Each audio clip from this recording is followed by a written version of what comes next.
లక్ష్మణుడు మాట్లాడుతుండగా సీతమ్మ తల్లి జోక్యం చేసుకుంది. లక్ష్మణుడిని ఇంక నువ్వు మాట్లాడవద్దు అన్నట్లుగా వారించి ఆవిడంది రాముడి వంక చూసి, ఆర్యపుత్రాభిరామోసౌ మృగో హరతి మే మనః అనయ్యైనం మహాబాహో క్రీడార్థం నో భవిష్యతి. మొట్టమొదటి శ్లోకం పలుకుతూనే వాల్మీకి మహర్షి ఒక గొప్ప సత్యాన్ని చెప్పేశారు. మృగో హరతి మే మనః అంది. నా మనస్సుని ఈ మృగం హరిస్తోంది అంది. యథార్థం అది. భార్యాభర్తలకి రెండు మనస్సులు ఉండవు.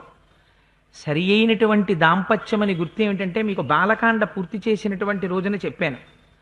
సీతమ్మ మనస్సు రాముడిది, రాముడి మనస్సు సీతమ్మది. అందుకని సీతారాములిద్దరికీ రెండు మనస్సులు ఉండవు, ఇద్దరిది ఒకటే మనస్సు. అటువంటప్పుడు నా మనస్సుని ఈ మృగం హరిస్తోంది అంటే, రాముని దగ్గర నుండి తాను దూరముగా వెళ్ళి రాముణ్ణి తపస్సులో మాత్రమే మననము చేస్తూ బాహ్యమునందు దర్శనము చెయ్యడానికి వీలులేని స్థితి కొద్దిసేపట్లో ఆ మృగం వల్ల కలగబోతోంది. అందుకని నా మనస్సుని హరిస్తోంది అంటే రాముణ్ణి తనకి దూరం చేస్తోంది. రాముణ్ణి హరించడం అంటే రాముణ్ణి దూరం చేయడం, అంతక తప్ప రాముణ్ణి ఏం చేయగలదు ఆ మృగం? అందుకని రాముడి నుంచి తన్ని దూరం చేస్తోంది.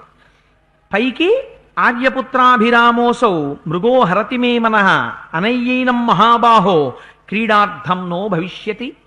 ఆర్యపుత్ర, నాకు ఈ మనస్సు చూస్తుంటే మనస్సు దాని వెంట వెళ్ళిపోతోంది. ఆ మృగం నా మనస్సు హరించింది, నాకు తప్పకుండా ఆడుకోవడానికి ఆ మృగాన్ని తెచ్చివ్వండి అని అడిగింది. నానావర్ణ విచిత్రాంగో రత్నబిందు సమాచిత ద్యోతయన్ వన అవ్యగ్రం శోభతే శిశిసన్నిభ. ఈ మృగం ఒంటి మీద రత్నాల్లాంటి చుక్కలతో చూస్తుంటే ఇదొక చంద్రుడు అరణ్యాన్నంతటినీ ప్రకాశింపచేసినట్టు దీనివల్ల అరణ్యానికి ప్రకాశం వచ్చింది. మనవనంలో మనం కట్టుకున్నటువంటి ఈ ఆశ్రమంలో ఎన్నో మృగాలున్నాయి, చామరీ మృగాలున్నాయి, లేళ్లున్నాయి, జింకలున్నాయి, దుప్పులున్నాయి, కుందేళ్లున్నాయి. వాటితో పాటు ఈ మృగం కూడా ఉంటే నాకు ఎంతో సంతోషంగా ఉంటుంది.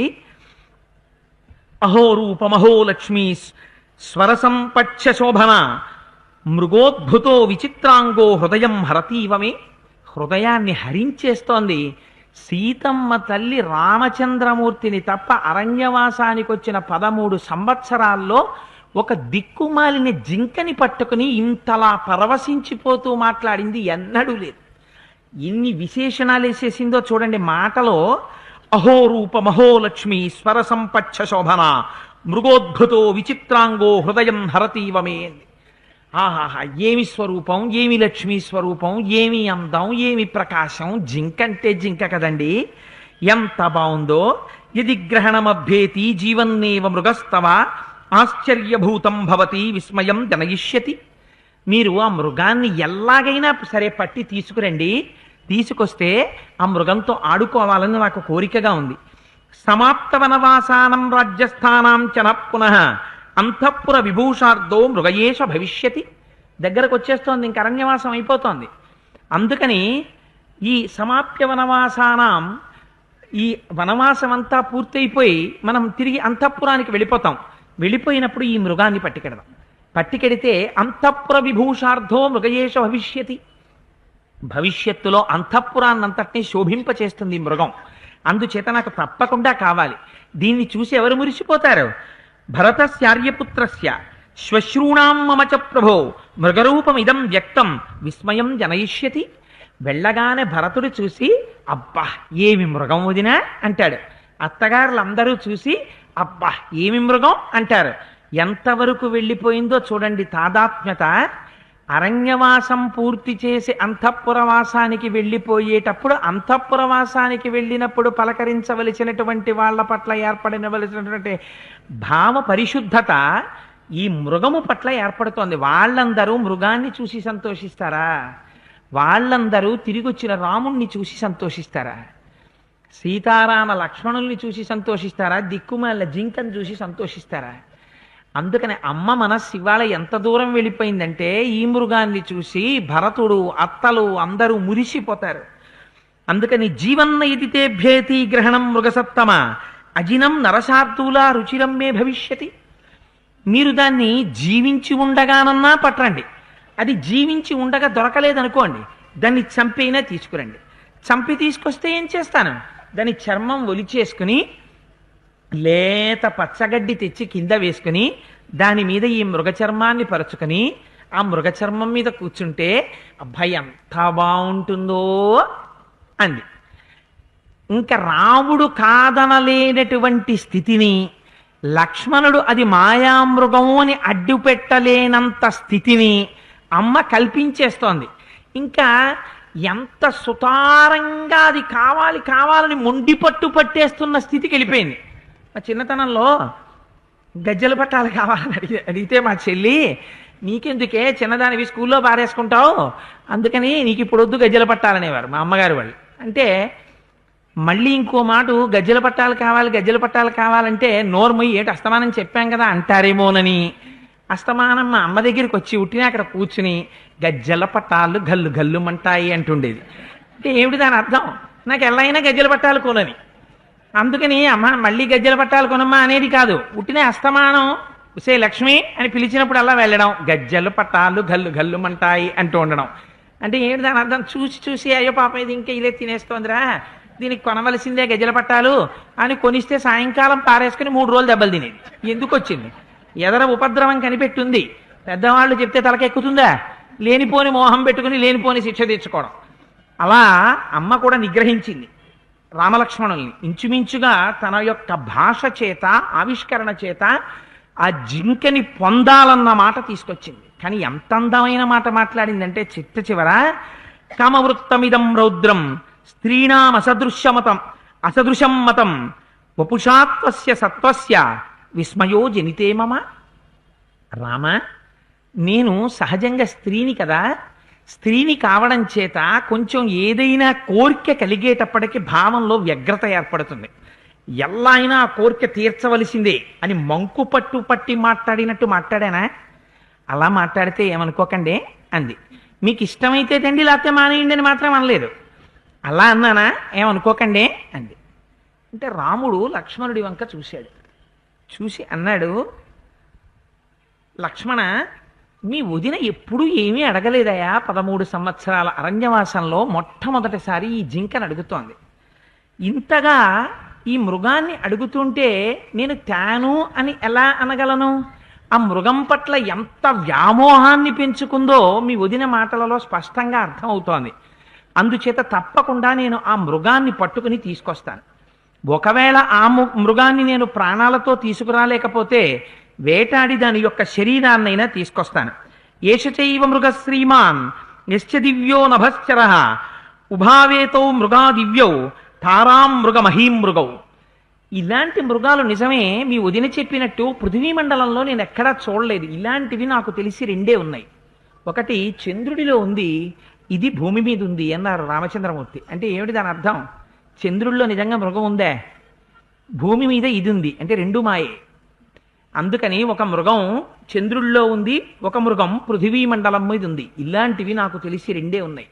అందుకని మీ వదిన ఇవాళ కోరవలసినటువంటి కోరిక కోరింది. ఇంత గొప్ప మృగం కాబట్టి ఆవిడ దృష్టిని ఆకర్షించింది. తప్పకుండా తేవాలి. యదివాయం తథాయన్మాం భవేద్వదసి లక్ష్మణ మాయేషా రక్షసస్యేతి కర్తవ్యోస్యవధోమయ.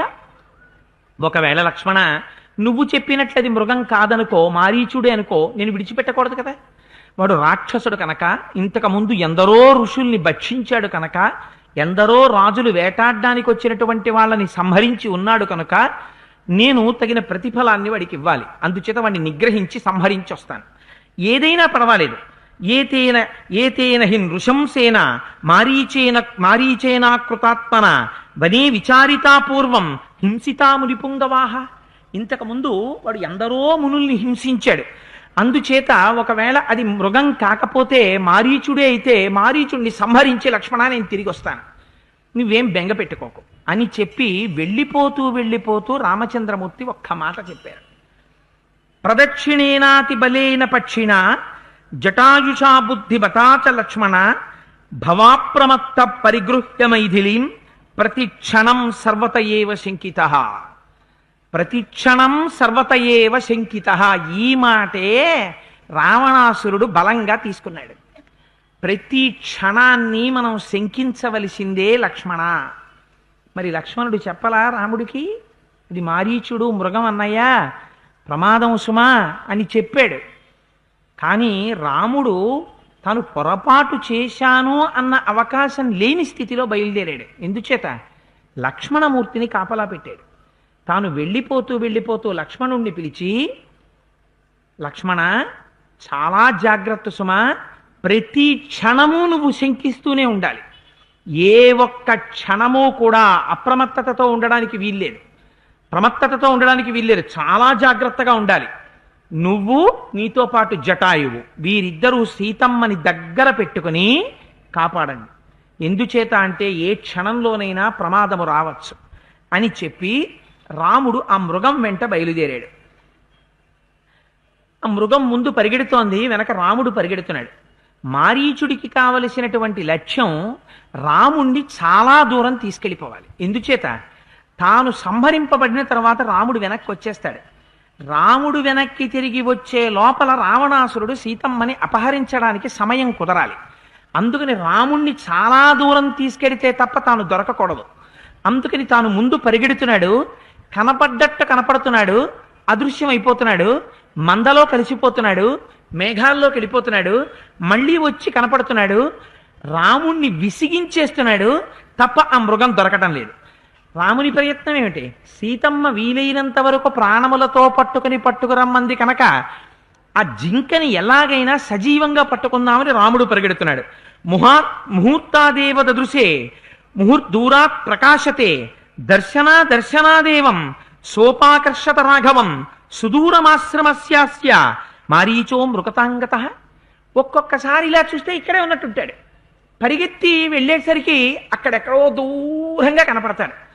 అక్కడుంది మృగమని రాముడు రొప్పుతూ ఆయాసపడి అక్కడికి పరిగెడితే అంతర్ధానం అయిపోతాడు. ఏది మృగం అనుకుంటే ఎక్కడో చుక్కల్లో ఉన్నట్టుంటాడు, మళ్ళీ చూసేసరికి అక్కడే దగ్గరలో ఉంటాడు. దగ్గరలో ఉందని మళ్ళీ పరిగెడతాడు, మళ్ళీ దూరం అవుతాడు. అందుకని దొరికాడా దొరకలేదా ఎందుకు, ఏం దూరంగానే పరిగెత్తచ్చుగా, దగ్గరికి రావడం ఎందుకు?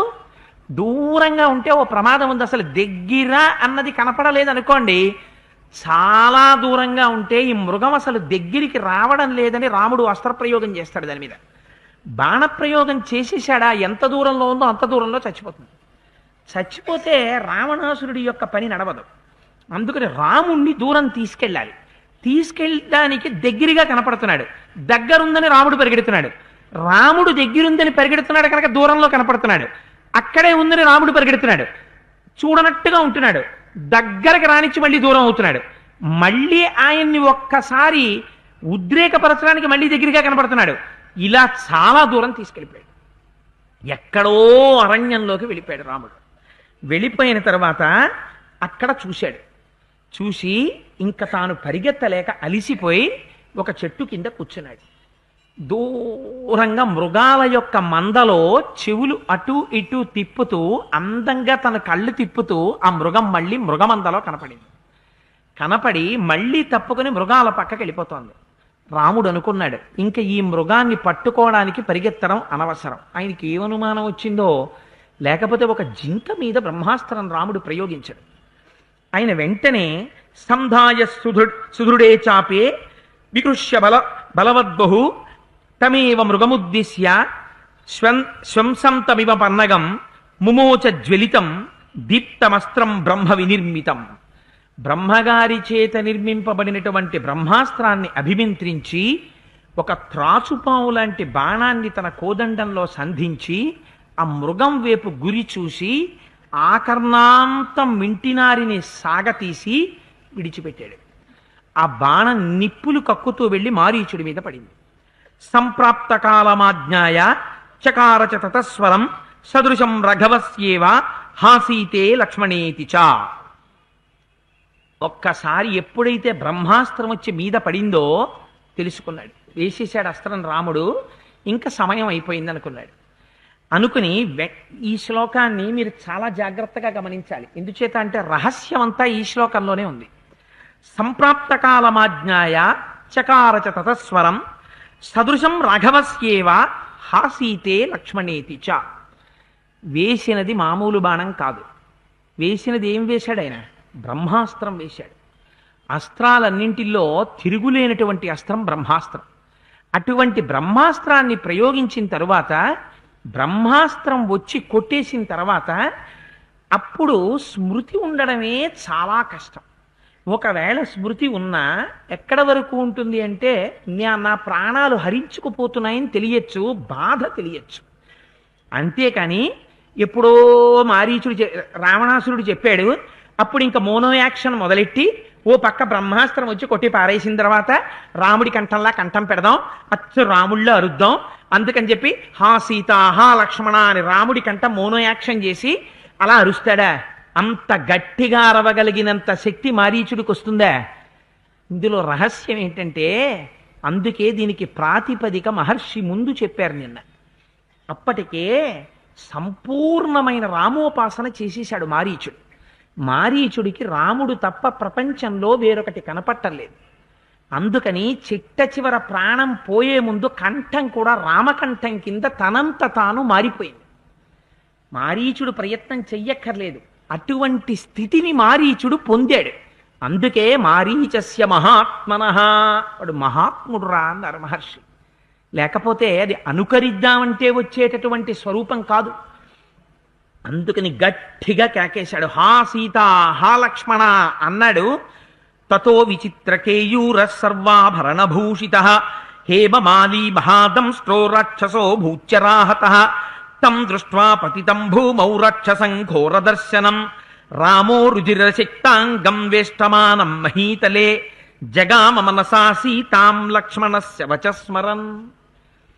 ఎప్పుడైతే ఆ అరుపు అరిచాడో తతో విచిత్రకేయూర సర్వాభరణభూషిత, ఒంటి మీద సర్వాభరణములతోటి పెద్ద ఆనకట్టకి పెద్ద పగులు ఏర్పడిపోతే అందులోంచి నీరు పైకి తన్నుకొచ్చేసినట్టు ఒంట్లోంచి నెత్తురు కాలవల కింద బయటికి ప్రవహిస్తుంటే ఆ మారీచుడు భూమి మీద పడిపోయాడు.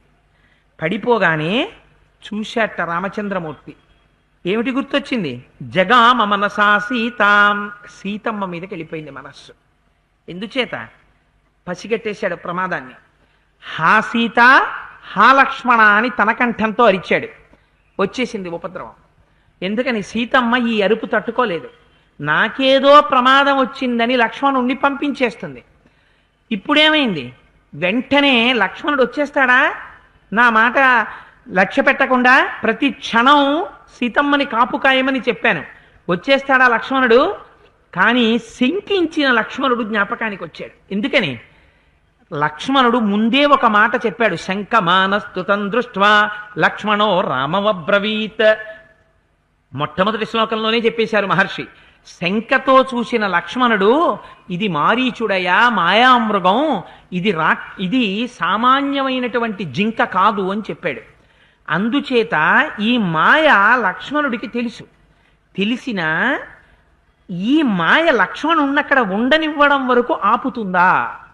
ఎందుకనంటే వాడు పడిపోయే ముందు ఏ లక్ష్యం లేకపోతే హా సీత హా లక్ష్మణ అని నా కంఠంతో అరిచాడు. అందుకని శంక లక్ష్మణుడి మీదకి వెళ్ళిపోయింది. లక్ష్మణుడి మాట జ్ఞాపకానికి వచ్చింది. సీతమ్మ ఒక్కసారి స్మరణకు వచ్చింది. సీతకి ఉపద్రవం పొంచి రావట్లేదు కదా అని బెంగ పెట్టుకున్నాడు. గబగబా అక్కడ ఉన్నటువంటి ఒక 2 మృగాల్ని సంహరించాడు. వాటి యొక్క మాంసం తీసుకున్నాడు. వాటిని పట్టుకుని గబగబా నడుచుకుంటూ ఆశ్రమం వైపుకు వచ్చేస్తున్నాడు. కానీ అప్పటికే చాలా దూరంలో ఉన్నాడు రాముడు. ఆయన తిరిగి వస్తున్నాడు. తిరిగి వచ్చే లోపల ఇక్కడ సీతమ్మ చెవిన పడింది ఈ మాట, హా సీత హా లక్ష్మణ అన్న కేక. ఆర్తస్వరతుతం భర్తు విజ్ఞాయ సదృశం వనే ఉవాచ లక్ష్మణం సీత గచ్చ జానీహి రాఘవం. ఆవిడ లక్ష్మణుణ్ణి పిలిచింది, చూడవయ్యా మీ అన్నగారు ఏదో ఉపద్రవంలో ఉన్నాడు, హా సీత హా లక్ష్మణ అని అంత పెద్ద కేక వేశాడు. వెంటనే బయలుదేరు లక్ష్మణ, అరణ్యంలోకి పరిగెత్తు అంది. తం క్షిప్రమభిధావత్వం భ్రాతరం శరశైషిణం రాక్షసాం వశమాపన్నం సింహనామివ గోవృషం. నాకు ఆ కేక వింటుంటే ఎలా వినపడుతోందో తెలుసా? బలిష్టమైనటువంటి ఒక ఎద్దుని సింహం నోట కరచుకుని లాక్కుపోతుంటే మీరు నిజంగా సన్నివేశం మనస్సుతో ఊహించాలి. సింహం భూమికి పొట్టిగా ఉంటుంది, ఎద్దు సింహం కన్నా ఎత్తుగా ఉంటుంది. కానీ చిత్రం ఏమిటంటే సింహం వృషభాన్ని వేటాడి ఆ ఎద్దుని కొట్టేసిన తర్వాత ఎద్దు కళేబరాన్ని చాలా అవలీలగా పట్టుకుపోతుంది. తన యొక్క నోటితో కరిచి పట్టి ఎద్దు శరీరాన్ని పిల్లిని లేపినట్టు లేపేసి మెడ పైకెత్తి తన కాళ్లతో తన్నుకుంటూ పట్టుకెళ్ళిపోతుంది అంత ఎద్దు శరీరాన్ని. ఆ ఎద్దు ప్రాణాలు పోతున్నప్పుడు వేసేటటువంటి అరుపు చాలా భయంకరంగా అరుస్తుంది, అంబా అంబా అని. అందుకని నాకంత ఆర్తిగా వినపడుతోందయా మీ అన్నయ్య కంఠం. ఎవరో ఒక సింహం ఎద్దుని తీసుకుపోతున్నప్పుడు ఎద్దు ఎలా అరుస్తుందో అరణ్యంలో ఇవాళ మీ అన్నగారు అలా అరుస్తున్నాడు. నాకు చాలా బెంగగా ఉంది, లక్ష్మణ నువ్వు తొందరగా బయలుదేరు అంది. ఇది చాలా సహజం. ఎందుచేత అంటే ఇక్కడ మీరు ఏ దేవతాతత్వాన్ని ఏ తత్వాన్ని తీసుకొచ్చి సీతమ్మకు ఆపాదించవలసిన పని లేదు. ఎందుకంటే తన భర్త కంఠం అలా వినపడితే మహాపతివ్రత అయినటువంటి ఏ స్త్రీ అయినా తన పక్కన ఉన్న ఏకైక రక్షకుడు తన్ని రక్షించాలని కోరుకోదు. ముందు తన భర్తకి రక్షణ కావాలంటుంది. లక్ష్మణుడికి తెలుసు అన్నగారు ఎంత గొప్పవాడో, కానీ సీతమ్మకి తెలిసినా ఆ సమయంలో పక్కన పెట్టేస్తుంది. ఎందుకు పెట్టేస్తుంది? నాకు తెలిసిలేవయా మీ అన్నయ్య చాలా గొప్పవాడు, అవన్నీ ఉట్టిది, దా మన ఇద్దరం కూర్చుని కబుర్లు చెప్పుకుందాం అంటే నరకాంత ఎందుకు అవుతుంది? అది సీతారాముల దాంపత్యం అవుతుందా? ఆవిడ నరకాంతగా ప్రవర్తించిందా? ఎలా ప్రవర్తిస్తుంది? అది కాదు ప్రవర్తన. అందుకని ఆవిడ ఆవేశపడ్డం, లక్ష్మణుణ్ణి వెళ్ళమండం పరమన్యాయం. అందుచేత వెళ్ళమని చెప్పింది ఆవిడ. వెళ్ళమంటే మొట్టమొదటి నుంచి అన్ని విషయాల మీద సమగ్రమైన పరిశీలన ఉన్నవాడు లక్ష్మణుడు. ఆయన అన్నాడు, వదినా నువ్వు కంగారు పడుతున్నావు, ఏమీ పర్వాలేదు వదినా, అన్నయ్యకి ఏ ప్రమాదము రాదు అన్నాడు. ఈ మాట వినగానే ఆగ్రహావేశాల్లో ఉన్నటువంటి సీతమ్మ తల్లి తట్టుకోలేకపోయింది. ఈ మాట ఆవిడ ఆ మాటని అప్పుడు వినేటటువంటి స్థితిలో లేదు. అందుకని ఆవిడంది, సౌమిత్రే మిత్రరూపేణ భ్రాతుస్త్వమసి శత్రువత్ యస్య మస్యామవస్థాయాం భ్రాతరం నాభిభత్యసే. ఇప్పుడు అర్థమైందయా సౌమిత్రి నువ్వెందుకొచ్చావో. నువ్వు మీ అన్నగారికి తమ్ముడివి కావు. నువ్వు లక్ష్మణ రూపంలో తమ్ముడి రూపంలో మీ అన్న వెనకాతల ఇంతకాలం నుంచి ఎందుకు తిరుగుతున్నావో నాకు అర్థమైంది. నువ్వు మీ అన్న పాలిట పరమ శత్రువువి. అందుకే మీ అన్న ప్రమాదంలో ఉంటే నువ్వు ఇంత సంతోషంగా కూర్చోగలుగుతున్నావు. ఇచ్చశత్వం వినశ్యంతం రామం లక్ష్మణమత్కృతే లోభాన్నమకృతే నూనం నానుగచ్చసి రాఘవం. నువ్వెందుకు వచ్చావో కూడా నాకు అర్థమైపోయింది. నువ్వు ఇన్నాళ్ల నుంచి రాముడి వెనకాతల తిరగడం వెనకాతల ఉన్న ఉద్దేశ్యం నీకు నా మీద కోరికుంది. అందుకే రాముడికి ప్రమాదం వస్తే నన్ను పొందాలని వెనకాతలు వచ్చావు. రాముడు ప్రమాదంలో ఉండగానే పరమ సంతోషంతో కూర్చుంటున్నావు, నువ్వు వెళ్ళడం లేదు. నీకు నా మీద ఆసక్తి ఉంది అని వ్యసనంతే ప్రియం మన్యే స్నేహో భ్రాతరినాస్థితే తేన తిష్టతి విశ్రబ్దం తం అపశ్యన్ మహాద్యుతిం. నీకు ఒక గొప్ప నమ్మకం, నీ ముఖంలో ఒక హాయి కనపడుతున్నాయి. ఏమిటా హాయి? ఈనాళ్ళకి రాముడు మడిసిపోయాడు అని శత్రువు చేతిలో దెబ్బతిన్న రాముడి కంఠం చూసి అందుకు ఇంత ప్రశాంతంగా కూర్చున్నావు. ఈ క్షణం కోసం లక్ష్మణ 13 సంవత్సరాల నుంచి నువ్వు నిరీక్షిస్తున్నావు. మహాపాపి, నువ్వు ఎంత ద్రోహబుద్ధితో వచ్చావురా నాతో అంది. కింహి సంశయమాపన్నే తస్మిన్నిహ మయా భవేత్ కర్తవ్యమిహతిష్టం త్యా యత్ప్రధానస్త్వమాగతః.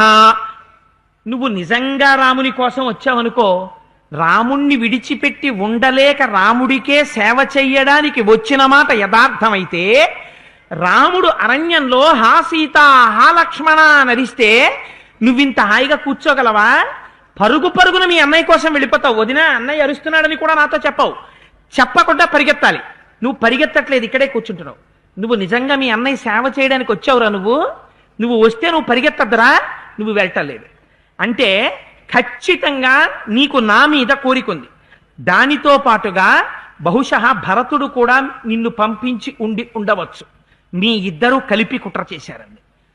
లక్ష్మణుడు అన్నాడు, 2 చేతులు కలిపి జోడించి అంజలి ఘటించి నమస్కరిస్తూ, వదిన పన్నగాసు రగంధర్వ దేవమానుషరాక్షసై అశక్యస్తవ వైదేహి భర్తాజేతుం న సంశయ దేవీ దేవ మనుష్యేషు గంధర్వేషు పతత్రిషు రాక్షసేషు పిశాచేషు కిన్నరేషు మృగేషు చ దానవేషు చ ఘోరేషు నహి విద్యేత శోభనే యో రామం ప్రతియుధ్యేత సమరే వాసవోపమం అవధ్య సమరే రామో నైవం త్వం వక్తుమర్హసి నత్వామస్మిన్ వనే హాతు ముత్సాహే రాఘవం వినా. అమ్మా సీతమ్మ, నేను ఒక్క మాట చెప్తున్నాను వినమ్మా, పరమ యథార్థమైన మాట చెప్తున్నాను. దేవీ దేవ మనుష్యేషు గంధర్వేషు పతస్త్రిషు రాక్షసేషు పిశాచేషు కిన్నెరేషు మృగేషు చ. దేవతలు, దానవులు, యక్షులు, గంధర్వులు, కిన్నెరులు, కింపురుషులు, ఈ అరణ్యంలో ఉన్న ఏ ఒక్కడు, ఈ బ్రహ్మాండములలో ఉన్న వీరులందరూ ఒక పక్క, మా అన్నయ్య ఒక పక్క ఉన్నా మా అన్నయ్యని ఎవ్వడూ నిగ్రహించలేడు. మా అన్నయ్య పరాక్రమం ఏమిటో నాకు తెలుసు. మా అన్నయ్యని మట్టు పెట్టడమే. వదినా, నువ్వు బేలవై ఎవరో అరిస్తే బెంగ పెట్టుకుని మాట్లాడుతున్నావు. అరిచినవాడు మాయామారీచుడడి అరిచాడన్న వదినా, అది అన్నయ్య అరవలేదు, నా మాట నమ్ము అన్నాడు. నచ తస్య స్వరో వ్యక్తం మాయయా కేనచిత్ కృతః గంధర్వ నగర ప్రఖ్య మాయాసా తస్య రక్షసః. ఎంత గొప్ప మాట చెప్పేశాడో చూడండి లక్ష్మణుడు. నేను యథార్థం చెప్తున్నాను, అసలు అది మా అన్నయ్య కేక కానే కాదు. ఎందుచేత మాయావి అయిన వాడు నిర్మించినటువంటి గంధర్వ నగరం ఎలా ఉంటుందో అలా మా అన్నయ్య కంఠంతో చనిపోయే ముందు ఒక మాయావి అరిచాడు. అందుచేత మా అన్నయ్య కంఠం పూర్తిగా అక్కడ రాలేదు. అది మా అన్నయ్య కంఠం కాదు వదినా, నాకు తెలుసు, నన్ను నమ్ము. అన్నయ్యకి ఏ ప్రమాదం రాలేదు. నన్ను దూరంగా పంపితే నువ్వు ప్రమాదంలోకి వెడతావు. అందుకని వదినా నువ్వు బెంగ పెట్టుకోకు అన్నాడు. అలా ఒక్క క్షణం చూస్తుండు, అన్నయ్య కోదండం పట్టుకుని వచ్చేస్తాడు, మాయామృగం చర్మంతో వస్తాడు. నువ్వు బెంగ పెట్టుకోకన్నాడు. వ్యాసభూతాసి వైదేహి న్యస్తామయి మహాత్మన రామేణ త్వం వరారోహే నత్వాం త్యక్తుమిహోత్సహే. వదినా, నిన్ను విడిచిపెట్టి నేను వెళ్ళకూడదు. ఎందుకు వెళ్ళకూడదు అంటే, రామచంద్రమూర్తి వెళ్ళిపోయే ముందు వదినని నీకు అప్పజెప్పి వెడుతున్నాను, ప్రతి క్షణం శంకిస్తూ నువ్వు వదిన పక్కనే ఉండు అని చెప్పి వెళ్ళారు. అందుచేత నిన్ను నా దగ్గర న్యాసంగా పెట్టాడు అన్నయ్య. నేను విడిచిపెట్టి వెళ్ళిపోతే అన్నయ్య మాట తప్పినవాడిని అవుతాను. ధర్మం తప్పిపోతానని నించున్నాను తప్ప వదినా, నేను అన్యబుద్ధి కలిగిన వాణ్ణి కాదు. నన్ను క్షమించు వదినా, అన్నయ్య మాట మీద నేను నిలబడేటట్టు నన్ను అనుగ్రహించు అన్నాడు. అని ఆయన అన్నాడు, కృతా వైరాశ్చ వైదేహి వయమేతైర్నిశాచరైః కరస్య నిధనాదేవ జనస్థానవధం ప్రతి. వదిన, నిన్న కాక మొన్న ఖరదూషణలతో కలిపి 14,000 మంది రాక్షసుల్ని అన్నయ్య చంపాడు. అందుచేత అన్నయ్య మీద రాక్షసులు పగపట్టి ఉన్నారు. అందుచేత ఎలాగైనా మనకి ఉపద్రవం తేవాలని మాయాస్వరూపంతో ఇవాళ ప్రవర్తించారు. అందుచేత వదిన నా మాట విను, ఆ అరుపుల్ని నమ్మకు అన్నాడు. అంటే సీతమ్మంది, రామస్య వ్యసనం దృష్ట్వా తేనైతాని ప్రభాషసే సుదుష్టత్వం వనే రామ ఏకమేకోను గచ్చసి మమ హేతోః ప్రతిచ్ఛన్నః ప్రయుక్తో భరతేన వా తన్న సిద్ధ్యతి సౌమిత్రే తవ వా భరతస్య వా కథమిందీవరస్యామం పద్మపత్ర నిభేక్షణం ఉపసంశ్రిత్య భర్తారం కామయేయం పృథగ్జనం సమక్షం తమ సౌమిత్రే ప్రాణాం స్త్వచ్ఛేన సంశయః రామం వినా క్షణమపి నహి జీవామి భూతలే. నాకు అర్థమైందిరా మహాపాపి, క్రూరాత్ముడా, నువ్వు ఎందుకొచ్చావో నాకు తెలియదని అనుకోకు. నువ్వు రాముడు మరణించాడన్న మాట ధృవపడడం కోసమని ఇక్కడ నించున్నావు. సుదుష్టత్వం వనే రామ ఏకమేకోను గచ్చసి మమ హేతోః ప్రతిచ్ఛన్నః ప్రయుక్తో భరతేన వా. అంత మహాత్ముడు భరతుణ్ణి కూడా కలిపేసి నన్ను పొందడం కోసమే నువ్వు రాముడి వెనకాతలు వచ్చావు. నిన్ను భరతుడే పంపించాడు వెనకాతల. మీ ఇద్దరూ కలిసి కుట్ర చేశారు, అందుకు నువ్వు వచ్చావు. కానీ మహాపాపి, ఒక్క విషయం తెలుసుకో, ఇందీవరశ్యాముడైనటువంటి రాముడు పడిపోయిన తరువాత నేను కన్నెత్తి కూడా నిన్ను చూడను. నేను వెళ్ళమన్నా వెళ్ళకుండా రాముడు ప్రాణాపాయంలో ఉంటే నువ్వు నా దగ్గర నిలబడి మాట్లాడుతున్నావు కనుక నీ ఎదుటనే విషం తీసుకుని శరీరాన్ని వదిలిపెట్టేస్తున్నాను. చూడండి అంటే ఆయన అన్నాడు, లక్ష్మణుడు ఎంత ప్రమాదం తెచ్చావు వదినా, ఇవాళ నేను ఇక్కడ నిలబడితే నీ ప్రాణం తీసుకుంటావు, నేను వెళ్ళిపోతే నీకు ప్రమాదం వస్తుంది, రెండూ నాకు తెలుసు. కానీ నేను చెయ్యగలిగిందేమిటి? ఇక్కడ నిలబడ్డానా? ఆవిడ ఇంకొక మాట అంది, నేను గోదావరిలోనన్నా దూకి మరణిస్తాను, ఉరిపోసుకుని మరణిస్తాను, విషం తాగి మరణిస్తాను, నీ ఎదురుకుండా మరణిస్తానంది. అందుకని ఆయన అన్నాడు, ఇత్యుక్త పరుషం వాక్యం సీతాయా రోమహర్షణం అబ్రవీల్లక్ష్మణ సీతాం ప్రాంజలిర్విజితేంద్రియ. అంజలి ఘటించి రెండు చేతులతో నమస్కరించి వదిన పాదాలు వంక చూసి లక్ష్మణుడు అన్నట్ట, రోమాంచితమైనటువంటి శరీరంతో కంఠం గాగ్గదికమై వదినతో అన్నాడు, ఉత్తరం నోత్సహే వక్తుం దైవతం భవతీ మమ వాక్యమ ప్రతిరూపం తు నచిత్రం స్త్రీషు మైథిలి. వదినా, ఇవాళ నువ్వు ఒక సామాన్యమైన స్త్రీ ఎలా మాట్లాడాలో అలా మాట్లాడు. కానీ వదినా, నువ్వు ఇన్ని మాటలు నన్ను అనేశావు, నేను మాత్రం తిరిగి ఒక్క మాటకి కూడా నీకు నేను జవాబు చెప్పను. ఎందుకని? అవి జవాబు చెప్పే మాటలా వదినా? ఏం చెప్పుకుని జవాబు చెప్పుకో, నా కడుపులో ఎంత బాధ కలిగిందో ఆలోచించండి. అవి మాటలతో జవాబు చెప్పుకునే మాటలు కావు వదినా. 13 సంవత్సరముల నుంచి నువ్వు కట్టుకోవడానికి ఎన్ని పట్టుపుట్టాలు కావాలో అన్నింటినీ కావిడేసి మోశాను, మీకు పర్ణశాల కట్టాను, ప్రతిరోజు గుణపం పట్టుకెళ్ళి కందమూలాల్ని తవ్వి తీసుకొచ్చి మీ ఎదుట పెట్టాను. మా అన్నయ్య వదినతో నా కంటి ముందు తిరుగుతుంటే ఒక్కనాడు నేను నా భార్యని స్మరించలేదు. నా జీవితంలో మా అన్నయ్య వదినలకి ఒక్కడే కూర్చుని సేవ చేసుకునే అదృష్టం లభించిందని సేవించాను. ఎన్నడూ నేను నిన్ను ఆ భావనతో గమనించలేదు. అటువంటి నన్నిన్ని మాటలు అన్నావు, భరతుణ్ణి కలిపావు. ఎన్ని మాటలు చెప్తే నేను తిరిగి నీ మాటలకి జవాబు చెప్పగలను? అందుకని నేను ఏ ఒక్క మాటకి జవాబు చెప్పను. రాముడు వస్తాడని నాకు తెలుసు. నువ్వు ఇన్ని మాటలన్నా నువ్వు వదినవి, పెద్దదానివి, అనడానికి నీకు అర్హత ఉంది వదినా. బాధలో ఉన్నావు, కానీ తిరిగి నేను అనకూడదు. ఎందుకంటే రాముడు ప్రమాదంలో లేడని చెప్తున్నవాణ్ణి కనుక. ఎంత సంస్కారమో చూడండి. అంత కోపంగా మాట్లాడినట్టు కనపడే లక్ష్మణుడిలో నాన్న నాకు వదినా నాకు దైవం అంటాడు. ఆ అన్న వదిన జోలికొస్తే దశరథుండి చంపుతా, నోరు విప్పి జవాబు చెప్పలేను వదినా అన్నాడు. ఇది భక్తి అంటే. భక్తి అంటే నిజంగా ఒక అన్నగారి మీద ఒక తమ్ముడికి ప్రేమ ఉన్నమాట యథార్థమైతే, నిష్కారణంగా అన్నగారు తమ్ముణ్ణి కేకలేస్తే ఆనాడు తమ్ముడు తిరగబడి అన్నయ్యని గంట సేపు తిట్టిన వాడికి తమ్ముడికి అన్నయ్య మీద ప్రేమ ఉన్నట్ట. ఏ తమ్ముణ్ణి నిష్కారణంగా అన్నగారు నిందించినా, అన్నయ్య నువ్వు నిందించినా నేను ఏమీ అననన్నయ్యా అని అంజలి ఘటించి నిలబడిన తమ్ముడు. ఎందుచేత అంటే వాడికి భక్తి ఉంది, అందుకని వాడు జవాబు కూడా చెప్పడు. ఇలా చెప్పకపోవడం లక్ష్మణుని యొక్క శీలాన్ని చిత్రించారు మహర్షి నిశ్శబ్దంగా. ఇవాళ లక్ష్మణుడు వదినా నేను జవాబు చెప్పలేను అని చెప్పడంలో నీ మనస్సుల్లో లక్ష్మణమూర్తి ఎంత గొప్ప ఉపాసకుడుగా ఎంతెత్తు ఎదిగిపోయి ఉండాలి. ఇది లక్ష్మణుడి యొక్క స్థితి. క్యారెక్టరైజేషన్ అంటారే, స్క్రీన్ ప్లే రాయడం అంటే వాల్మీకి మహర్షి తర్వాత ఎంత అద్భుతంగా చిత్రించేశారో చూడండి. ఆ లక్ష్మణుణ్ణి అన్నీ గమనించిన వాడు ఆయనే, అపనిందపడ్డవాడు ఆయనే. కానీ తిరిగి నేను జవాబు చెప్పను వదినా అన్నాడు. అని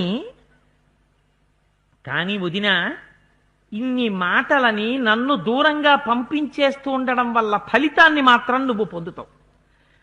ఉపశృణ్వంతు మే సర్వే సాక్షిభూతావనేచరాః న్యాయవాదీ యథా న్యాయ ముక్తోహం పరుషత్వయా ధిక్త్యామద్య ప్రణశ్యత్వం యన్మామేవం విశంకసే స్త్రీత్వం దుష్టం స్వభావేన గురువాక్యే వ్యవస్థితం గమిష్యే యత్ర కాకుత్స స్వస్థితేస్తు వరాననే రక్షంతు త్వాం విశాలాక్షి సమగ్రా వనదేవతాః నిమిత్తాని ఘోరాని యాని ప్రాతుర్భవంతి మే అపి త్వాం సహ రామేణ పశ్యేయం పునరాగతః గోదావరీం ప్రవేక్ష్యామి వినా రామేణ లక్ష్మణ.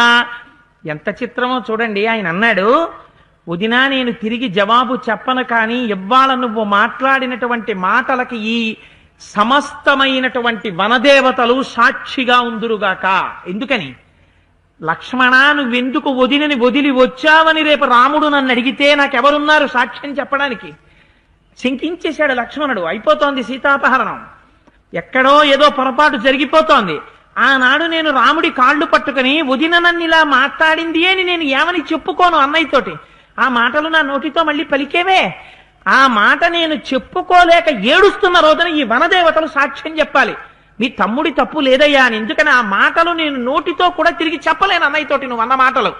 అందుకని వనదేవతల్ని సాక్ష్యం పెట్టాడు. ఎంత గొప్ప క్యారెక్టరో చూడండి. నిజంగా వదినన్న మాట మళ్ళీ తన నోటితో అనలేడు. ఇంకా పాషాణ హృదయుణ్ణి కనుక సీతమ్మ అన్న మాటల్ని నేను మాట్లాడగలిగాను. లక్ష్మణుడైతే ఆ మాటలు తిరిగి అన్నయ్యతో చెప్పలేనన్నాడు. అనలేను కనుక వనదేవతలారా మీరు సాక్ష్యంగా ఉండండి అన్నాడు. అని ఎవరిది న్యాయమో ఎవరిది అన్యాయమో, నేను ఎందుకు, ఏది న్యాయాన్యాయ విచక్ష, నేను ఇప్పుడు వదిలి వెళ్ళడంలో ఉన్నటువంటి న్యాయమును వనదేవతలు గ్రహించెదరుగాక. నేను రామచంద్రమూర్తి దగ్గరికి వెళ్ళిపోతున్నానమ్మా సీతమ్మ, నిన్ను ఈ వనదేవతలందరూ రక్షించాలని కోరుకుంటున్నాను అని వెనక్కి తిరిగి వెళ్ళిపోతూ వదిన యొక్క పాదముల వంక చూసి శిరస్సు ఉంచి నమస్కరిస్తూ, అమ్మా వదినమ్మా మళ్ళీ తిరిగొచ్చి మా అన్నయ్య నీ పక్కన నించుంటే మా అన్నయ్య పాదాలకి మా వదిన పాదాలకి కలిపి నమస్కరించే అదృష్టం నాకు దొరుకుతుందా అమ్మా అన్నాడు. ఇది లక్ష్మణమూర్తి అంటే. నిజంగా ఎంత గొప్పవాడో చూడండి, ఎంత భక్తి తత్పరుడో చూడండి. ఇది వాల్మీకి మహర్షి లక్ష్మణమూర్తి గురించి తీసుకొచ్చినటువంటి రూపకల్పన. వెళ్ళిపోతూ కూడా ఇన్ని మాటలు పడి మళ్ళీ తిరిగొచ్చి అమ్మా రామయ్యతో కలిసిన నీ పాదములకు నమస్కరించే అదృష్టం నాకు ఉంటుందా అమ్మా అన్నాడు. అని తిరిగి వెళ్ళిపోతుంటే ఆవిడంది, ఇంకా కదలమేమయ్యా లక్ష్మణ, గోదావరీం ప్రవేక్షామి వినా రామేణ లక్ష్మణ, అబంధిష్యే ధవాత్యక్ష్వే విషమే దేహమాత్మనః, పిబామ్యహం విషం తీక్ష్ణం ప్రవేక్షామి హుతాశనం, నత్వహం రాఘవాదన్యం పదాపి పురుషం దృశే. ఓరి పాపిష్టివాడా, నువ్వు ఇంకా వెళ్లకుండా నించుంటే నీకు దక్కుతాను అనుకుంటున్నావేమో, నా పాదంతో కూడా నిన్ను తాకనేమనుకుంటున్నావు.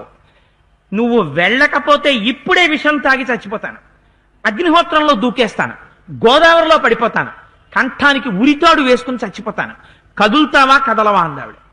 లోపలి ప్రయోజనం వేరు. మా అమ్మ సీతమ్మ అంత కఠినంగా మాట్లాడుతుందా? అవతార ప్రయోజనం నెరవేరాలి. వాడు చేసుకున్న పుణ్యమేం సామాన్యమైన పుణ్యమా? రావణాసురుడు సంపాదించిన తపోశక్తి, ఆ తపోశక్తి క్షీణించిపోవాలి. లక్ష్మణమూర్తి ఉండగా అవతార ప్రయోజనం నెరవేరదు. భగవంతుణ్ణి నమ్మిన ఒక భక్తుడుండగా భగవంతుడికి కూడా భయమే అవతార ప్రయోజనం నెరవేరడం. ఎందుకంటే ఈశ్వరుణ్ణి అంత రక్షించుకుంటాడే. ఎంత సేవ చేసిన వాడో లక్ష్మణుడంటే మీకు ఈ ఒక్క ఘట్టం చాలు. అంత నింద వేస్తే తప్ప వెళ్ళడు లక్ష్మణుడు. అందుచేత ఇన్ని మాటలంటే, తతస్తు సీతామభివాద్య లక్ష్మణః కృతాంజలి కించిదభిప్రణమ్య చ అన్వీక్షమాణో బహుశశ్చ మైథిలీం జగామ రామస్య సమీపమాత్మవాన్. ఒక్కసారి వదినకి ప్రదక్షిణం చేసి వదిన పాదముల వంక చూసి సాష్టాంగపడి నమస్కారం చేసి, వదినా నేను బయలుదేరుతున్నానమ్మా అని వెనక్కి తిరిగి వెళ్ళిపోతూ సీతమ్మ వంకే చూస్తూ వెనక్కి తిరిగి, నేను చిట్ట చివర చూస్తున్నంత సేపట్లో ఎప్పుడైనా ప్రమాదం వస్తే రక్షించేద్దామని కనపడినంత మేర వదిన్నే చూస్తూ కళ్ళ నీళ్లు కారిపోతుంటే ఉత్తరీయంతో ఒత్తుకుంటూ అటు తిరిగి అన్నయ్య వచ్చేస్తే బాగుండని, అన్నయ్య వచ్చేస్తున్నాడేమో అని చూస్తూ ఇటు వదిన వంక చూస్తూ వదిలి వెళ్ళలేక అన్నయ్య కనపడలేదని లోపల ఉడికిపోతూ బెంగ పెట్టుకుని ఏడుస్తూ వెనక్కి తిరిగి వెళ్ళిపోయాట. ఈయన లక్ష్మణమూర్తి కనపడడం ఆగిపోయింది. వెంటనే రథంలోంచి దిగాడు. శ్లక్ష్ణ కాషాయ సంవీత శిఖీచత్రీ ఉపానహి వామే ఛాంసే వసజ్జాథ శుభేయష్టి కమండలూ. కామరూపం తీసుకున్నాడు. రథంలోంచి దిగాడు రావణాసురుడు. వెంటనే శ్లక్ష్ణ కాషాయ సంవీత, మృదువైనటువంటి కాషాయ వస్త్రములను ధరించాడు. శిఖి, ఒక పిలక పెట్టుకున్నాడు. చక్కటి యజ్ఞోపవీతం వేసుకున్నాడు. ఎడమ భుజానికి దండకమండలాల్ని తగిలించుకున్నాడు. రాశీభూతమైనటువంటి బ్రహ్మతేజస్సుతో పరివ్రాజక వేషాన్ని ధరించాడు. ధరించి ఆ మెల్లిగా ఆశ్రమంలోకి అడుగులు వేస్తున్నాడు.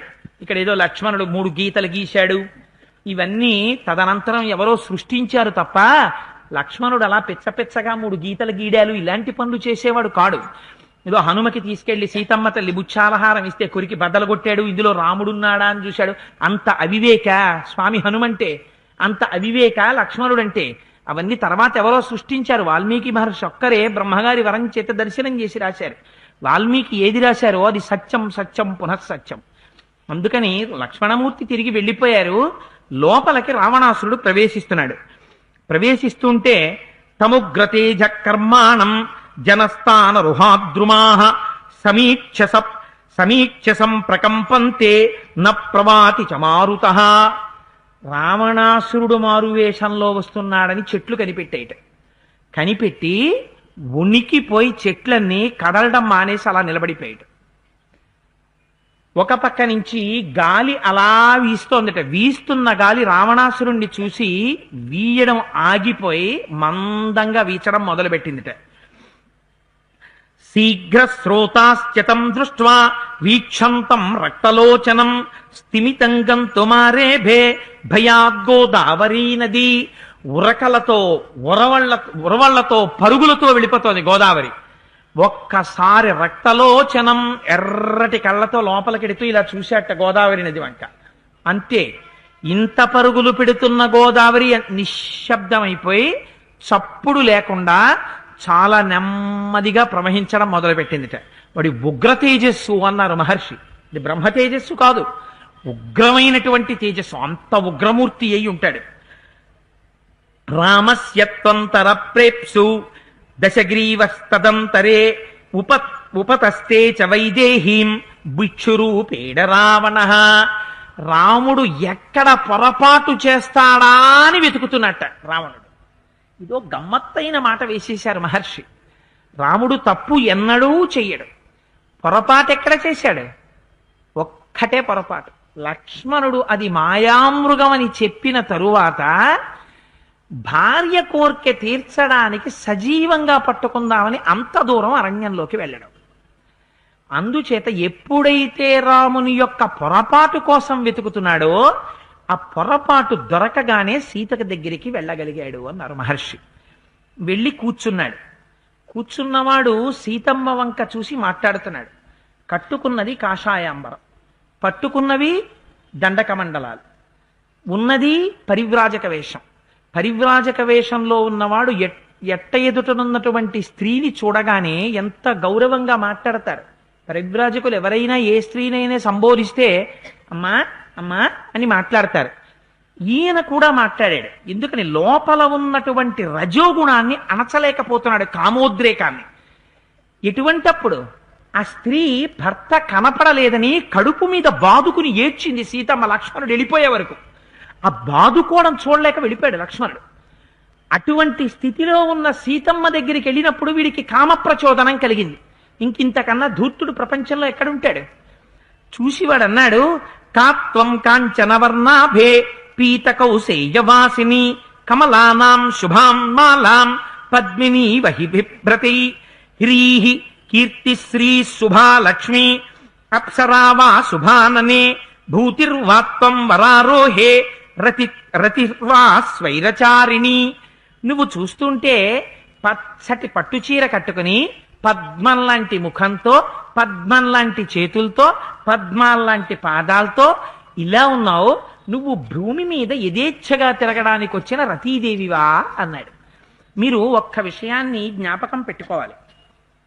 తెలిసి కాని తెలియక కాని వాడు సీతమ్మ తల్లి దగ్గరికి వచ్చాడు. వచ్చినప్పుడు ఆవిడ స్వరూపం, ఆవిడ జగన్మాత సహజంగా. అందుకని నోరు విప్పి మాట్లాడుతున్నప్పుడు తనకి తెలియకుండా స్తోత్రం జరిగింది. అందుకే ఆవిడ 10 నెలలు వాడిని క్షమించింది. ఎక్కడ క్షమించిందో, ఎందుకు క్షమించిందో మీకు చెప్తాను.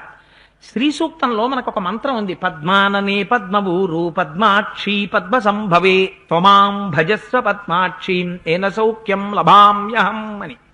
వాడు ఇవాళ పద్మానని పద్మవూరు అని అమ్మవారిని శ్లోకాలుగా మార్చి చెప్తున్నాడు. ఇటువంటి స్వరూపం ఉన్నదానా స్తోత్రం చేస్తున్నాడు. 1. 2, లోపల కామమోహితుడై ఉన్నాడు. వాడికి ఒక గొప్ప బలహీనత తెలుసు. తాను ఏ స్త్రీని కామిస్తాడో ఆ స్త్రీని తాను పొగుడుతాడు. ఎందుచేత అంటే స్త్రీల యందు వశీకరణ ప్రయోగంలో మొట్టమొదటి విద్య ఏమిటంటే స్త్రీని నిర్హేతుకంగా పొగడ్డం. అలా స్త్రీని భర్త పక్కన లేనప్పుడు నిష్కారణంగా పొగిడిన వాడి పట్ల చాలా జాగ్రత్తగా ఉండమని చెప్పింది శాస్త్రం. 3, అలా మాట్లాడిన వాడు తనంత తాను పతనం అవుతున్నాడు. ఎందుచేత అంటే ధర్మశాస్త్రం ఒక మాట చెప్పింది. స్నేహం ఎలా నిలబడుతుంది అంటే నువ్వు అత్యంత ప్రేమించిన స్నేహితుడైతే స్నేహం నిలబెట్టుకోవడానికి మొట్టమొదటి లక్షణం ఏమిటి అంటే నీ స్నేహితుడు లేనప్పుడు ఆ స్నేహితుని భార్య ఒక్కతేయే ఇంట్లో ఉంటే నువ్వు ఆమెని అమ్మా చెల్లెమ్మా అని పిలిచిన వాడవైనా వీధి గుమ్మం వరకు మాత్రమే వెళ్ళు. ఎంతో అవసరమైతే ముందు గది వరకు వెళ్ళు. వేడి నీళ్లలో నిలబడిన వాడు కాళ్ళు కాలిపోతుంటే ఎలా వెళ్ళిపోతాడో అంత తొందరగా బయటికి వెళ్ళిపో. ఇంటి లోపలికి మాత్రం వెళ్ళకు. దానివల్ల స్నేహం అభివృద్ధిలోకి వస్తుంది అని ధర్మశాస్త్రం. కాదు, పతనమైపోయే వాడికి లక్షణం చెప్పారు. అందులో స్మరణం దర్శనం స్త్రీణాం గుణకర్మ అనుకీర్తనం సమీచీనత్వదీప్తాసు ప్రీతి సంభాషణం మిదః సహవాసశ్చ సంసర్గః అష్టదా మైథునం విదుః అని ఇవి మనం జ్ఞాపకం పెట్టుకోవలసిన లక్షణాలు. మనం పతనం అయిపోతున్నామని గుర్తు ఏమిటో తెలుసా? ఒక స్త్రీ పట్ల మనకి నిష్కారణంగా వ్యామోహం ఏర్పడిపోతోంది అని నిన్ను నువ్వు ఎలా తెలుసుకోగలవు? స్మరణం, అస్తమానం ఆ స్త్రీని స్మరణలోకి వస్తూ ఉంటుంది. దర్శనం, దాని చేత నువ్వు ఆమెను చూడాలనుకుంటుంటావు. స్మరణం దర్శనం స్త్రీణాం గుణకర్మ అనుకీర్తనం, అవసరం ఉన్నా లేకపోయినా ఆవిడ గుణాల్ని ఆవిడ పనుల్ని కీర్తించడం మొదలు పెడతావు.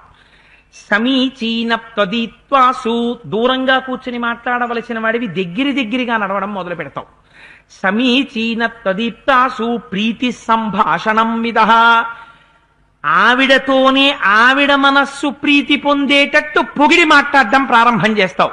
ప్రీతి సంభాషణం మిదః.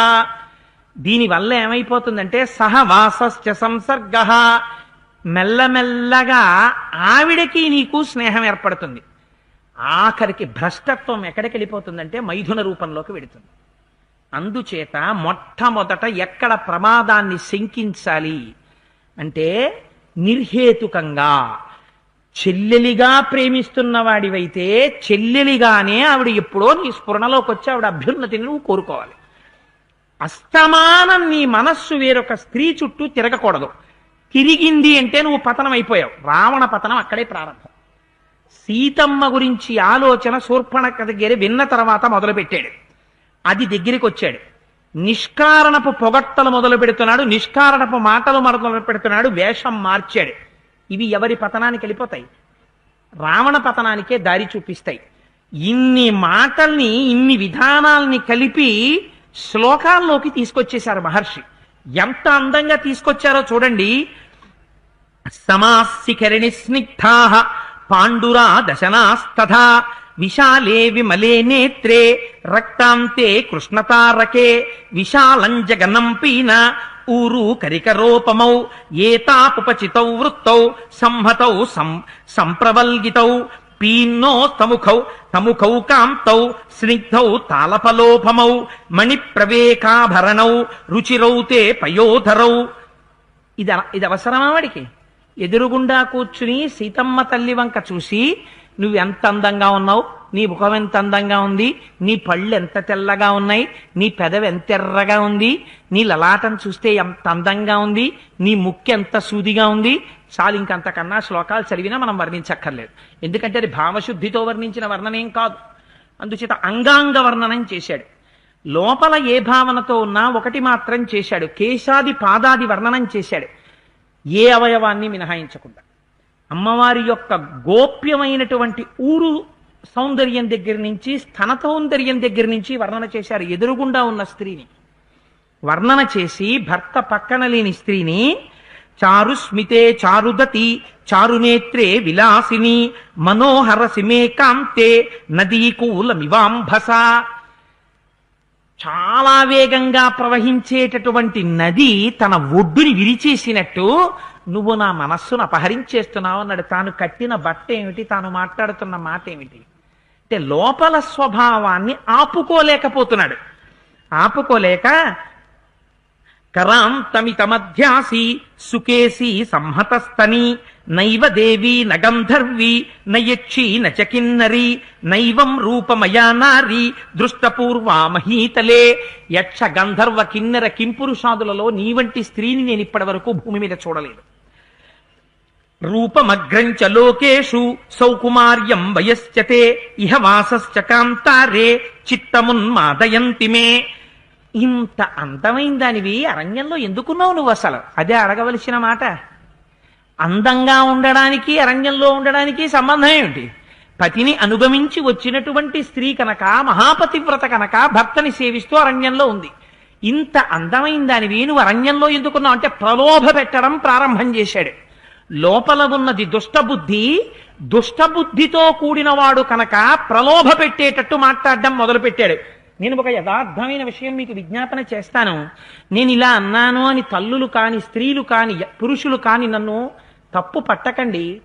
నాకు అనిపిస్తుంది రావణాసురుడు సీతమ్మ తల్లితో మాట్లాడినటువంటి మాటల్ని 10th క్లాస్ పాస్ అయ్యి ఇంటర్మీడియట్లోకి వచ్చినటువంటి ఆడపిల్లల్ని క్లాస్ రూమ్స్లో కూర్చోపెట్టి మోహబుద్ధితో ఉన్నవాడు, కామబుద్ధితో ఉన్నవాడు, మూటి మీద మీసం రానివాడు దిక్కుమాలిన మాటలు మాట్లాడితే ఎలా ఉంటాయో, అది కామమో ప్రేమో, నీ కళ్ళు మూసుకుపోయాయో నీ కళ్ళు తెరిచున్నాయో అర్థం చేసుకోవాలంటే, దుష్టబుద్ధి తెలియాలంటే, దుష్టబుద్ధితో ఉన్న మగాడి మాట ఎలా ఉంటుందో చెప్పాలంటే, అమ్మా రావణాసురుడి యొక్క మాటలు వినండమ్మా అని క్లాస్ రూమ్స్ లో ఒక్కసారి ఈ సర్గలు చెప్పిస్తే ఇవాళ చాలా మంది ఆడపిల్లలు ట్యూషన్లకు ఎడుతున్నామని టౌన్ స్టేషన్ చెట్ల కింద, జన్మభూమి పార్కులోను, తండ్రికి తెలియకుండా సినిమా హాలు సీట్లలోనూ కనపడరు.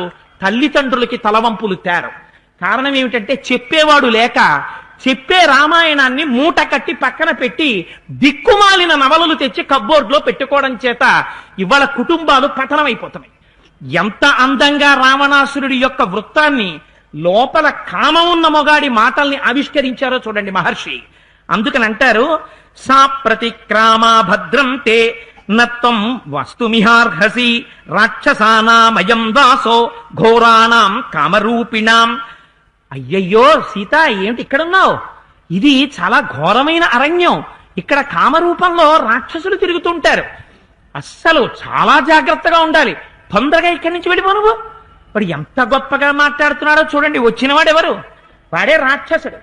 మొట్టమొదట ఆడపిల్లని దుష్టబుద్ధితో మాట్లాడేవాడు చేసే పని ఏమిటంటే తానే గొప్ప రక్షణ కల్పించవలసిన వాళ్ళ మాట్లాడతాడు.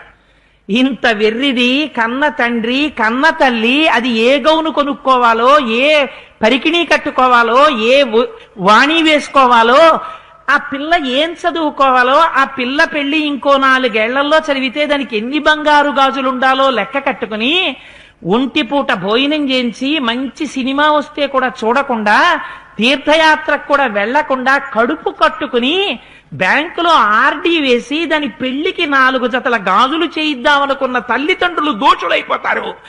నిన్నగాక మొన్న వచ్చిన ఒక దిక్కుమాలినాడి కోసం కుటుంబాన్ని విడిచిపెట్టి వెళ్ళిపోతున్నారు. వాడు మాట్లాడిన మాటలు రావణాసురుడి మాటలు కాకపోతే ఆడపిల్లకి ఈ తెగింపు ఎక్కడి నుంచి తెచ్చాడు వాడు? అది ప్రేమ, మోహజనకమైన సంభాషణ.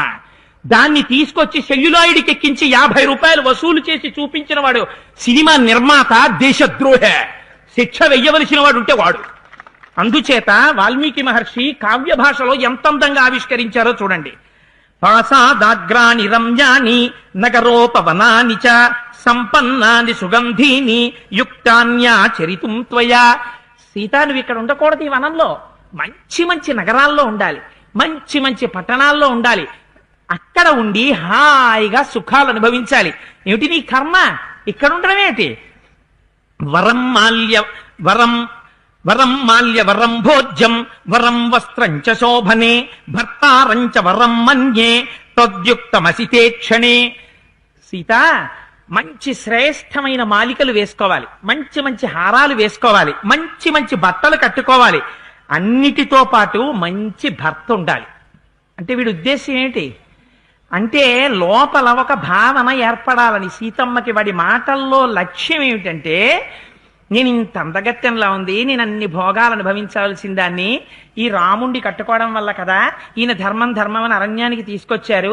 ఇలా ఈ ఈగల్లో, ఈ దోమల్లో, ఈ కందమూలాలు తింటూ, ఈ మాంసం తింటూ, నారచీర కృష్ణాజనం కట్టుకుని ఆయన 13 ఏళ్ళయింది బ్రహ్మచర్యంతో ఇలా పడున్నాం. ఈయన వల్ల కదా అని లోపల భర్త పట్ల వ్యతిరేకత కల్పించడానికి కావలసినటువంటి మాటలు మాట్లాడుతున్నాడు. అందుకే శాస్త్రం ఒక విషయం చెప్పింది, భర్త మీద భార్య కానీ భార్య మీద భర్త కానీ ఎన్నడూ మూడో మనిషికి చెప్పకూడదు. అందుకే మన పెద్దలు నిషేధించారు.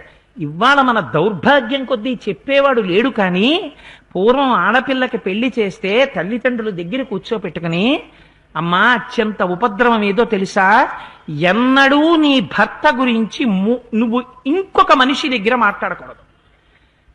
ఆ భర్తకెవరు చెప్తారు మరి? ఆ పిల్లవాడి తల్లిదండ్రులు చెప్పాలి. నీ భార్య మీద ఎన్నడూ మేము నేరం నీ దగ్గర వినకూడదు, మేం కాదు వేరొకరు వినకూడదు. దంపతుల మధ్య తీర్పు చెప్పేటటువంటి దౌర్భాగ్యపు రోజు ఈ దేశంలో రాకూడదు. ఎన్నడూ దంపతుల కలహం అన్న దాంట్లో మూడో వాడు జోక్యం చేసుకోకూడదు. అది వాళ్ళిద్దరే కలిసిపోవాలి అంతే. అందుకని ఇవాళ భర్త రాముడు చేతకాని వాడన్న భావన ఆవిడికి కలగాలనేటటువంటి మోహబుద్ధితో మాట్లాడుతున్నాడు రావణుడు. మీరొక్కటి జ్ఞాపకం పెట్టుకోండి, రామాయణం ఎంతకాలం బ్రతుకుతుందో మనం మనుష్యులుగా అంతకాలం బ్రతుకుతాం. ఆనాడు రావణుడు కాదు, ఏనాడు ఎవడు ఏ ఇంటికొచ్చి ఎవరి భార్యతో ఆ భార్య యొక్క భర్తని నిందించి మాట్లాడినా ఆనాడు ఆ ఇంటికి రావణాసురుడు వచ్చినట్టే. కాబట్టి ఆ స్త్రీ ఆ పురుషుడి విషయంలో చాలా జాగ్రత్తగా ఉండాలి. వేరొకసారి వాడు గడప దాటి ఇంట్లోకి రావలసిన అవసరం ఉండకూడదు. తలుపు తీసి గడప బయట పెట్టి మాట్లాడి నిర్దాక్షిణ్యంగా పంపించేయచ్చు. ఏ భర్త గురించి ఏ భార్య దగ్గర మాట్లాడే అధికారం దేశంలో ఈ జాతి ఇవ్వలేదు. ఎందుకంటే భార్యాభర్తలంటే ఈ జాతిలో ఒక్కటి, రెండు కాదు. అందుకని వాడు ఇన్ని అందమైన మాటలు మాట్లాడుతున్నాడు. అంటూ ఆ సీతమ్మ తల్లి ఇవి వింది, కానీ ఆవిడ పట్టించుకునే స్థితిలో లేదు. మనస్సంతా రాముడి మీద ఉంది, ఏ ప్రమాదంలో ఉన్నాడో. అప్పుడు కూడా ఆవిడ తన ధర్మాన్ని తాను పాటిస్తుంది. ఎక్కడి నుంచి వచ్చింది ఇంత ధర్మం? తన భర్తతో కలిసి జీవించడం చేత వచ్చిన ధర్మం. ఒక బ్రాహ్మణుడు, ఒక పరివ్రాజకుడు వచ్చాడు ఇంటికి. ఆయనకి అతిథి పూజ చెయ్యకుండా ఉండకూడదు. అతిథి దేవోభవ అని మనకి తెల్లవారి లేస్తే వేదం చెప్తోంది. అందుచేత అతిథిని పూజించాలి. అందుకని ఆ తల్లి చూడండి, ఇతి ప్రశస్త వైదేహి రావణేన దురాత్మన ద్విజాతివేషేణ హితం దృష్ట్వా రావణమాగతం సర్వైరతిథి సత్కార్యైః పూజయామాస మైథిలి. ఒక అతిథికి ఎంత గౌరవంగా పూజ చేస్తారో అలా తీసుకొచ్చి ఆసనం ఇచ్చి కూర్చోపెట్టింది. కూర్చోపెట్టి అర్ఘ్యం ఇచ్చింది, పాద్యం ఇచ్చింది. ఉండవయ్యా, నీకు తినడానికి ఆహారం పట్టుకొస్తాను అంది పిచ్చి తల్లి. వాడికి కావలసిన ఆహారం వేరొకటి ఉంది, అందుకని ఆహారం పట్టుకొస్తాను అంది. ఎందుకు మాట్లాడిందిట ఇన్ని మాటలు భర్త లేనప్పుడు అంటే వెంటనే వాల్మీకి మహర్షి ధర్మశాస్త్రం చెప్తారు. ద్విజాతివేషేణ సమీక్ష మైథిలి సమాగతం పాత్ర కుసుంబధారిణం అసఖ్యముద్వేష్టు అపాయ దర్శనం న్యమంత్రయద్ బ్రాహ్మణవత్తదాంగన. ఒకవేళ వచ్చిన వాడు సద్బ్రాహ్మణుడు, ఇంత తేజస్సుతో ఉన్నాడు, అతిథి పూజ చెయ్యకపోతే, ఎవరి పట్ల నీ మనస్సు వశమై ఉండడం చేత ఇంటికొచ్చిన అతిథిని పూజించలేదో ఆ వ్యక్తి నుండి నువ్వు చాలా కాలము దూరముగా ఉందువుగాక అని అతిథి పూజకి అభ్యంతరకరమైన దాని మీద శాపం పెడతాడేమో అని తన భర్తని విడిచి ఉండలేక అతిథి పూజ చేసింది ఆవిడ. ఇది అపాయము అని ఆవిడ తెలుసుకోలేకపోయింది. వచ్చినవాడు సద్బ్రాహ్మణుడు అని ఆవిడ అనుకుంది. అందుచేత సీతమ్మ పరమధర్మంతో ప్రవర్తించింది మహాతల్లి అని నిమంత్రియమాణ పరిపూర్ణ భాషిణీం నరేంద్ర పత్నీం ప్రసమీక్ష మైథిలీం ప్రసహ్య తస్యా హరణే ధృతం మన సమర్పయన్ సాత్స్నవధాయ రావణః. తనని తాను చంపుకోవడానికి సిద్ధపడినటువంటి రావణాసురుడికి, ఎందుకని ఆత్మవధాయ రావణః, తనని తాను చంపుకోబోతున్నాడు. ఎలా? సీతాపహరణం ద్వారా. సీతాపహరణం ద్వారా తనని తాను చంపుకోవడానికి సిద్ధపడినటువంటి రావణాసురుడికి సమస్తమైన అతిథి పూజ సీతమ్మ చేస్తోందిట. అటువంటి సమయంలో బ్రాహ్మణశ్చాతిథిశ్చాయ అనుక్తో హి శపేతమాం ఇతి ధ్యాత్వా ముహూర్తంతో సీతావచనమబ్రవీత్ ఉషిత్వా దాదశ సమా ఇక్ష్వాకూణాం నివేశ